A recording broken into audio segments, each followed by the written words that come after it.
Friends, हम लोग ने अवकलन वाली पूरी पाठ कर लिया है, अवकलन करना सीख लिया, जिसमें आपने शुरू में कुछ फलनों के अवकलन के डायरेक्ट सूत्र प्रयोग करे होंगे।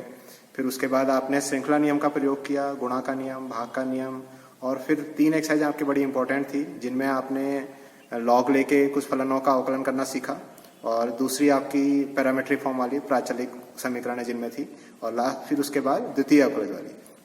ये सारी एक्सरसाइजें करने के बाद जब आप इन सारी एक्सरसाइजों को समझ जाओगे तो विविध प्रश्नावली सोचिए आप लोग का खुद का टेस्ट है, इनको आपने खुद से ट्राई करना चाहिए। फिर भी देखिए, समझ में ना आए तो इन वीडियोस को देखिएगा, आपके समझ में इजीली आ जाएंगे।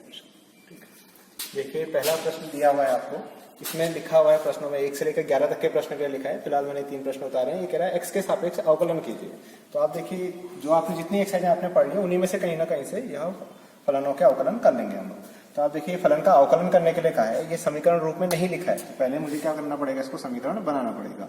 तो माना जो भी वेरिएबल इसमें यूज हो रहा है उसका यूज मत करिएगा, उसके अलावा किसी भी नए वेरिएबल का यूज कर लेते हैं। मैंने y मान लिया, y बराबर क्या हो गया 3x² - 9x + 5 होल पावर। फिर मेरे से कहा है x के सापेक्ष अवकलन, तो आप लिख लीजिए x के सापेक्ष अवकलन करने पर अवकलन। x के सापेक्ष जब आप अवकलन करेंगे तो y का अवकलन तो सीधे dy/dx हो गया। यहां समझिए, अगर ये होल पावर नहीं होता तब तो अच्छा था, सीधे सीधे सूत्र लग जाते सबके अलग अलग, लेकिन ये पावर में लिखा है तो आपका ये श्रृंखला नियम लगेगा।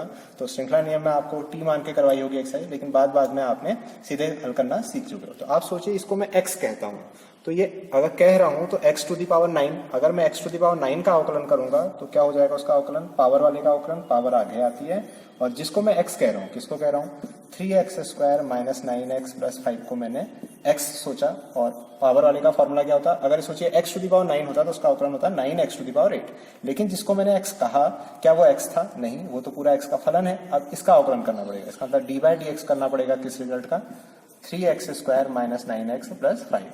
अब ये किसमें चल जाएगा, बेसिक फॉर्मूले वाली एक्सरसाइज में। तो ये 3x² - 9x + 5 होल पावर 8, और इसका अवकलन अलग अलग बढ़ जाएंगे। 3 कांस्टेंट टर्म हुआ, x² का अवकलन 2x हो जाएगा, -9x का 1 हो जाएगा, और 5 तो अचर पद इसलिए इसका अवकलन 0। थोड़ा तरीके से लिख लीजिए, ये 9 है, ये 6x - 9, तो आप इसको पहले लिखना चाहे लिख सकते हैं 6x - 9, और ये रिजल्ट क्या है 3x² - 9x + 5 होल पावर 8। और आपको अगर थोड़ा और अच्छा लिखना है तो इन दोनों से 3 कॉमन आ रहा है, लिखना चाहिए लिखिए, नहीं लिखेंगे तो नहीं, 1 मार्क्स का क्वेश्चन है, इतना सफिशिएंट है करना।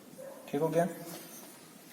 इसी तरह से ये अगला प्रश्न फिर से देखिए, इसमें भी फलन दिया हुआ है, समीकरण नहीं दिया है, तो आपको पहले समीकरण बनानी पड़ेगी। तो माना y बराबर sin³ x + cos to the power 6 है। फिर अवकलन करिए, आपने कहा x के सापेक्ष अवकलन करने पर तो ये dy/dx बनेगा, और जब सम के फॉर्म में या डिफरेंस के फॉर्म में हो तो सीधे उनके अवकलन हो जाते हैं। तो dy/dx ऑफ sin³ x और dy/dx of cos to the power 6 है। अब अवकलन, आपने जो सूत्र पढ़ा है वो केवल sin x का पढ़ा, क्यूब का नहीं पढ़ा। तो आप सोचिए, पहले किसी फलन की घात 3 है, दैट मीन्स x की घात 3, और x की घात 3 का अवकलन कितना होता है 3x की घात 2, जिसको मैंने x कहा, किसको कहा sin x को। तो फिर sin x का अवकलन करना पड़ेगा, sin x का अवकलन क्या हो जाएगा cos x, प्लस ऐसी इसमें आप सोचिए cos x की होल पावर 6 है, तो cos की पावर 6 का तो फॉर्मूला नहीं पड़ा, x की पावर 6 का, x की पावर 6 का क्या फॉर्मूला पड़ा है, 6 आगे आएगा और उसकी पावर 5 हो जाएगी, और उसका खुद का अवकलन, फिर cos का अवकलन, cos का अवकलन आपको याद होगा -sin x होता है। अब इसको थोड़ा हल करके लिखिए, ये बनेगा होल स्क्वायर लिखा हुआ है तो sin² लिख देते हैं, cos x, ऐसे इस रिजल्ट में माइनस बाहर से आ जाएगा, -6 cos to the power 5x और sin x।